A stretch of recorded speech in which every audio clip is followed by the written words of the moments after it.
Bonjour à toutes et à tous, c'est Thibaut du club de l'EFP. Alors dans cet épisode, on va voir ensemble comment investir dans les parkings et les garages et donc plus précisément comment trouver la bonne affaire. Alors dans cet épisode, on va développer ensemble quatre thématiques assez distinctes. On va d'abord voir comment organiser vos recherches pour trouver les parkings à la vente, notamment les astuces à connaître pour gagner du temps et également les fausses bonnes idées que vous devez éviter absolument.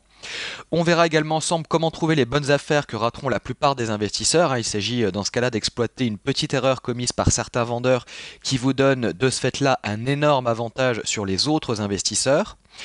On verra également ensemble les critères que vous devez connaître pour sélectionner les bonnes annonces et éviter ainsi la frustration qui vous accompagne en tant qu'investisseur, notamment lorsque vous vous déplacez pour rien. Et donc dernier point qu'on va voir ensemble aujourd'hui, l'astuce qui va vous permettre de faire baisser les frais de notaire proportionnellement à votre investissement et les points à vérifier lorsque vous visitez un garage ou un parking qui vous intéresse. Alors, comme dans l'épisode précédent qu'on avait consacré au parking et au garage, pour rappel, je vous rappelle qu'à l'heure actuelle, les garages offrent une rentabilité nette en moyenne en France de 6 à 8%, lorsque vous la mettez en comparaison avec le livret A qui a chuté à 1%, voire même plus dans les prochains mois, ou à l'immobilier locatif classique qui est à peine à 2 ou 3%, évidemment, c'est intéressant de vous pencher sur cette niche que constituent les parkings et les garages. Alors pourquoi? Tout simplement parce que effectivement le rendement est intéressant, la rentabilité nette est intéressante, mais il n'y a pas que ça, il y a aussi le fait qu'il y ait peu d'entretien, notamment à mettre en comparaison avec un appartement que vous aurez très certainement à rénover tous les 5-10 ans. Vous avez très peu de charges de copropriété si vous n'avez même pas du tout de charges de copropriété si vous achetez vos garages en lot, dans un lot indépendant. Vous avez un préavis à donner, notamment pour donner congé à un mauvais payeur qui est plus court, notamment avec une législation qui est moins contraignante, même si, encore une fois, faites attention à la différence entre les box fermées et les places de parking, on va dire, donc qui ne sont pas fermées par définition. Et vous avez également la possibilité de répartir le risque, de diversifier le risque, puisque pour le prix d'un 2 pièces parisien, vous pouvez acheter des lots de garages, alors entre 50 et voire 100 garages, selon la ville de province dans laquelle évidemment vous souhaitez investir. Alors, premier point donc, de l'épisode. C'est la fin de cet extrait public du podcast. Alors il y a tout le reste de cet enregistrement qui est réservé aux membres inscrits. Il vous suffit de vous inscrire pour avoir accès à l'enregistrement intégral.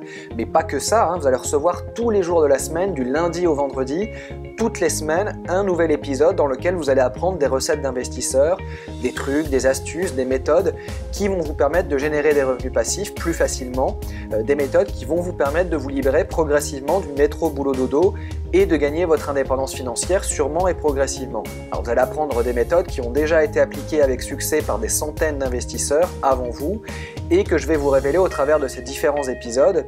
Des méthodes qui vont vous permettre par exemple d'épargner plus sans éprouver de frustration et en vous sentant plus heureux et fier de vous, de vous construire un patrimoine à toute épreuve, quel que soit l'état du marché, de vous organiser mieux, d'être plus efficace pour gagner du temps et faire en sorte que votre argent travaille vraiment pour vous et non l'inverse, et puis des méthodes qui vont vous permettre de générer des rendements à 2 chiffres, même lorsque le contexte économique et financier est particulièrement morose. Vous allez apprendre également à investir en faisant en sorte de ne pas perdre d'argent, et vous allez voir qu'avec un peu de méthode, c'est possible et même très facile, que ce soit d'ailleurs en bourse, dans l'immobilier ou même dans les matières premières.